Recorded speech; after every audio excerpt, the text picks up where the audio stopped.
Hello दोस्तों, तो कैसे हो? आई होप सब बढ़िया हो। और आज आपके एक नए वीडियो में स्वागत है। तो आज हम बात करेंगे भाई कि कोचिंग करें या नहीं करें, लाइब्रेरी जाएं या नहीं जाएं, कहाँ ज़्यादा पढ़ाई होती है, टेस्ट सीरीज ज्वाइन करें या नहीं करें। तो आप सब के बारे में बताऊंगी।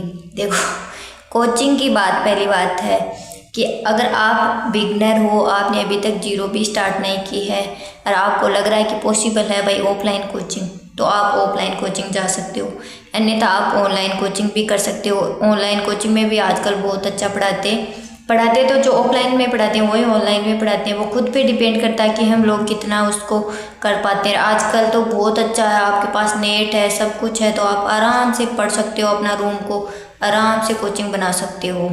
तो ये रहा, ज़रूरी नहीं कि भाई कोचिंग में जाएं तब भी सिलेक्शन हो, उस भीड़ में शामिल हो तब भी सिलेक्शन हो। अभी मैंने कम से कम 10 इंटरव्यू देख लिए हैं, फर्स्ट ग्रेड के 10 इंटरव्यू, 10 बच्चों के। एक भी बच्चा ऐसा नहीं बोल रहा है कि मैं भाई कोचिंग जाके सिलेक्शन लिया हूँ। सारे सेल्फ स्टडी के बता रहे हैं। सारे जैसा जैसा मैंने जितना जैसा पढ़ा था ना, लगभग सेम टू 80 या 90% सेम ही पढ़ा उन्होंने भी।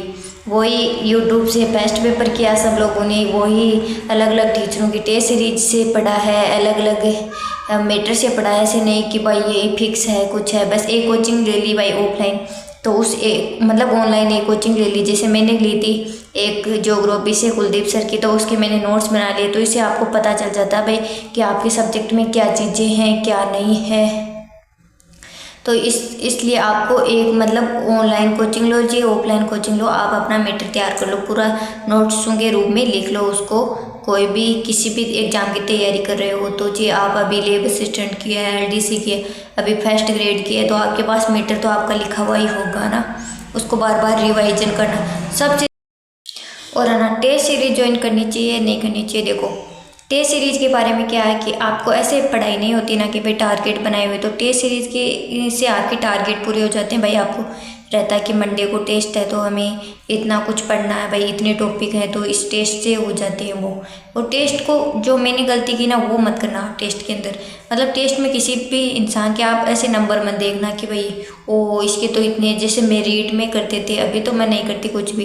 पहले मैं रीट में ऐसे करती थी, मेरे दोस्त थे उतने, उन सब के अगर मेरे से ज़्यादा नंबर आ जाते तो यार देखो, मतलब ईर्ष्या की भावना हो जाती थी भाई, हो जाती थी मेरे तो भाई इसके ज़्यादा नंबर कैसे आ गए। तो ये नहीं करना आपको।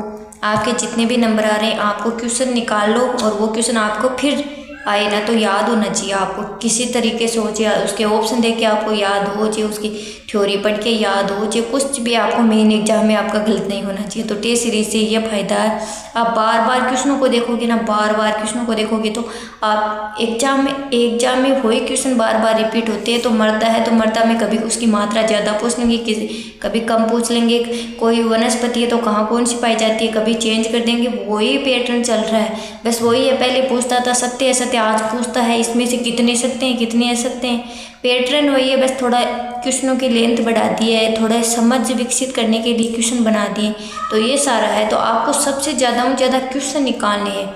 आपको कितने चाहिए, स्टेट के ओपीसी जिस सब्जेक्ट के मतलब जो टॉपिक है ना उसके तुम 100 200 300 कितने भी क्वेश्चन, जरूरी नहीं तुम टेस्ट सीरीज ज्वाइन करके तुम निकालो। तुम्हारे पास PYQ हो, कोई भी हो, कोई की टेस्ट सीरीज के क्वेश्चन हो, तुम क्वेश्चन देख लो, क्वेश्चन निकाल लो। वो क्वेश्चन आपको, क्योंकि जितने ज़्यादा क्वेश्चन निकालोगे तो आप क्वेश्चन पढ़ते ही आपको आंसर ऑटोमेटिक दिमाग में क्लिक हो जाएगा। ये होता है ना, आप पेपर देते हैं तो हम क्वेश्चन पढ़ते पढ़ते ही हमारे ऑटोमेटिक दिमाग में उसका आंसर आ जाता है।